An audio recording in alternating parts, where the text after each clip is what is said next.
Mercedes GL 550. With the years, these cars are getting more popular, especially because the price is going down and down. So if you're thinking to get one, I'm gonna tell you what common problems are and how much roughly should you prepare to fixing them. This model comes in 4 engine options. You have 2 diesel ones and 2 gasoline ones.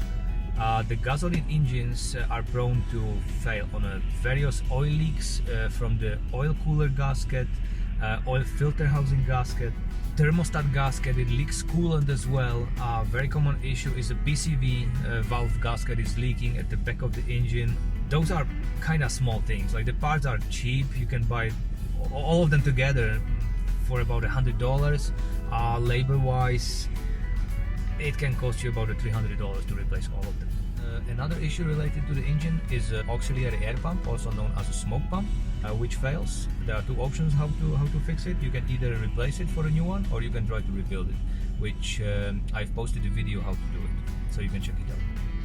The diesel engine problems would be both fuel filter hoses. They are prone to leak fuel, which is quite a danger if you have a rough diesel fuel right on the top of the engine.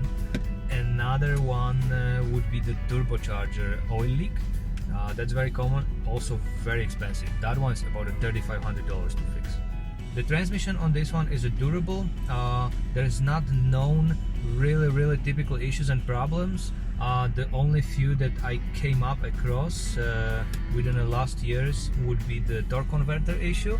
The whole car will start to shake, but that happened at the high mileage car. I believe there was like 300,000 clicks on it.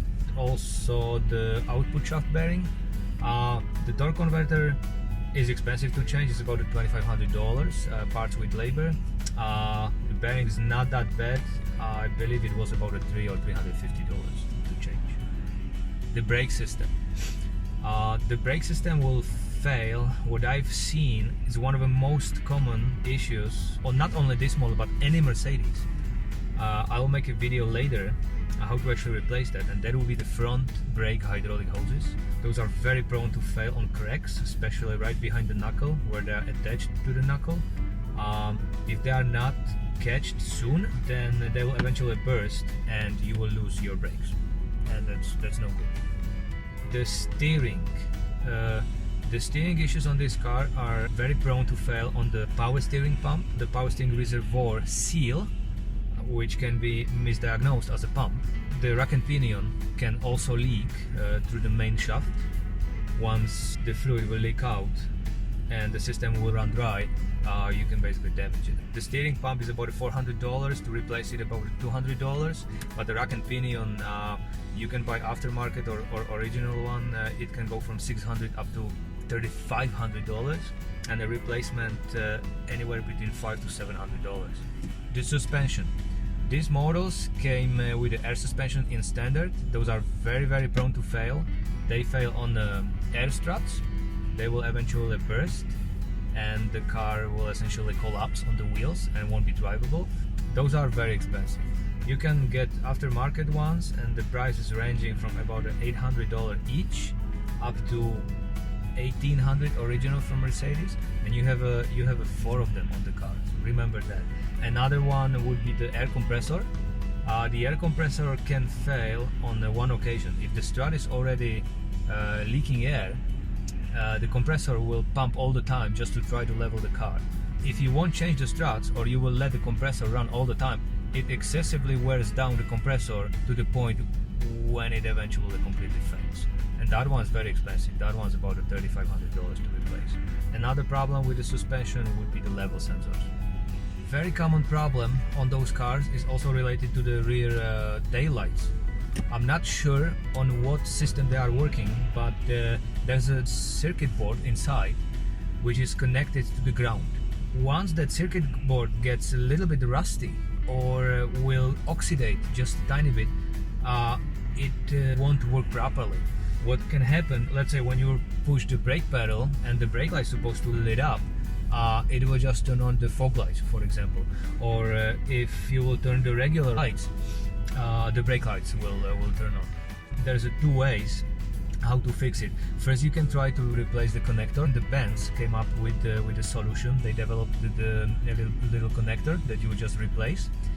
But I found the real way how to get rid of that problem is just to replacing the whole taillights. You can go for the original ones, or you can buy the aftermarket ones. Estimate to fix this one is anywhere from $100 if you'll go only for the connector, up to over $1,000 again for one taillight. The tailgate latch or the handle, from outside it just gets dirty, it gets stuck. It doesn't wanna, when you pull it to open, it doesn't go back, and eventually it will just cease completely. Another thing related to the tailgate would be the sensor that senses whether the tailgate is fully closed or no.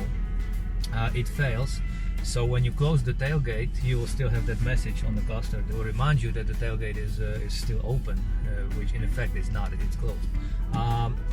The rough estimate to fix those is about $200–300. Depends if you're gonna take it to the shop or you'll attempt to do it yourself. You can save a few dollars. This door lock mechanism, when you open the door, this one have a problem to lock or unlock. So you basically will close it and you'll try to lock it from your key fob or even manually. It won't lock. So the only real solution or a fix for this one is to replace the lock mechanism. This one's actually expensive. This one's about $700 plus labor, maybe another $150–200, so roughly $1,000. The radio, it can fail on many occasions. One of them is it won't start at all. The screen just won't turn on. The second one is it will turn on, but there's nothing you can do about it. You won't hear the music, nothing. And the third one is it will fail on the CD changer. You can try and disconnect the optical cable, which is located under the rear seat. Just unplug it, leave it for 5 minutes, plug it again, and see if it works. If it will work, that's it. If not, the only real fix to this problem is replacing the whole unit or go for aftermarket. Estimate to fix the radio or the whole unit can be from zero, if you will try to disconnect the optical cable, up to $1,500, $1,600, $1,700 for a new unit.